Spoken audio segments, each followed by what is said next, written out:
Tras el estreno de Monster, la historia de Jeffrey Dahmer, el asesino serial, ha vuelto a revivir y con ello el nombre de sus víctimas. Sí es cierto que algunos más que otros. En el vídeo de hoy vamos a hablar sobre Richard Guerrero, concretamente la cuarta víctima de este hombre.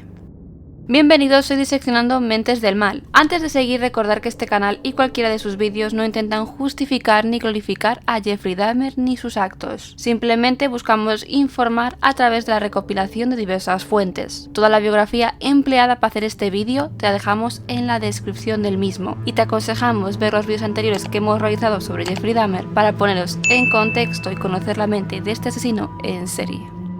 Richard Guerrero desapareció el 24 de marzo de 1988, así al menos aparece en el registro, cuando este tan solo tenía 21 años.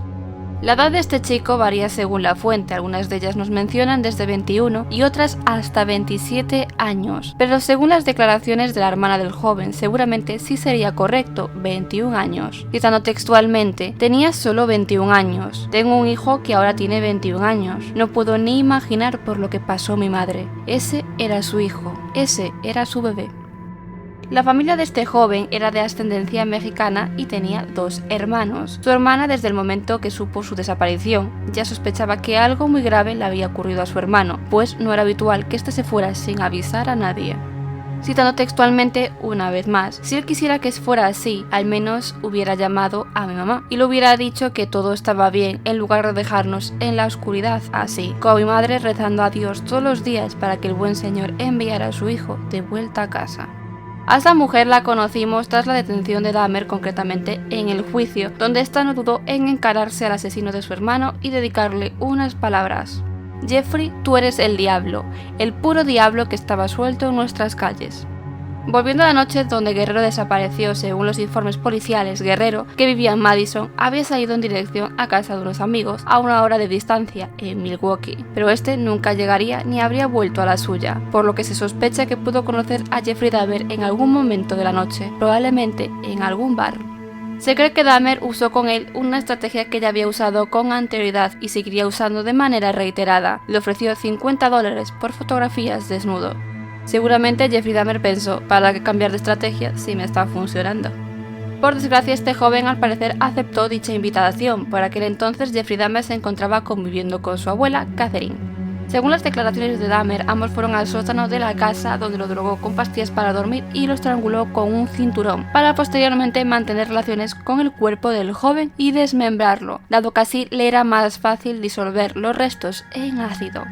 Los que conozcan el caso Dahmer ya sabrán que Jeffrey solía conservar los cráneos de sus víctimas, y este caso no sería la excepción. Dahmer lo mantuvo consigo durante meses. Por esta razón, los restos de este joven jamás aparecieron, pero su fallecimiento fue confirmado por el propio Jeffrey Dahmer en 1991.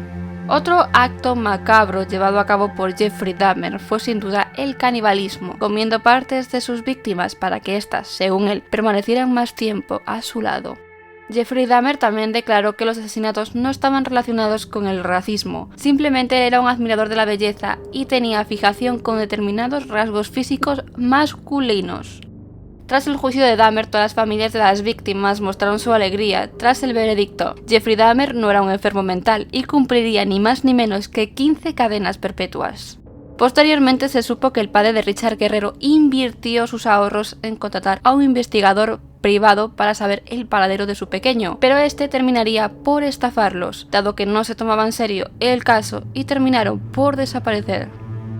Años más tarde, concretamente en 2002, volveríamos a saber de la familia Guerrero. Su hermana concretamente apareció en la CBC News, donde dio su opinión sobre los tours turísticos que hay ahora mismo en Milwaukee, donde van a recorrer todos los puntos claves relacionados con este asesino en serie. Citando textualmente, todo esto abre muchas viejas heridas, muchos recuerdos dolorosos, no tienen corazón. A día de hoy los recuerdos siguen acechando a esta mujer. Mi mente es como una videograbadora, simplemente se detiene y retrocede, y siempre me lleva de regreso a esa sala del tribunal. Y hasta aquí nuestro vídeo de hoy. ¿Qué te ha parecido la historia de Richard Guerrero? La verdad, como has podido ver, no hay mucha información sobre este caso, pero espero que este vídeo te haya podido ayudar a completar el caso Dahmer. Si te ha gustado este vídeo, no olvides suscribirte y darle like si aún no lo has hecho para no perderte nuestros próximos vídeos. Nos vemos la semana que viene.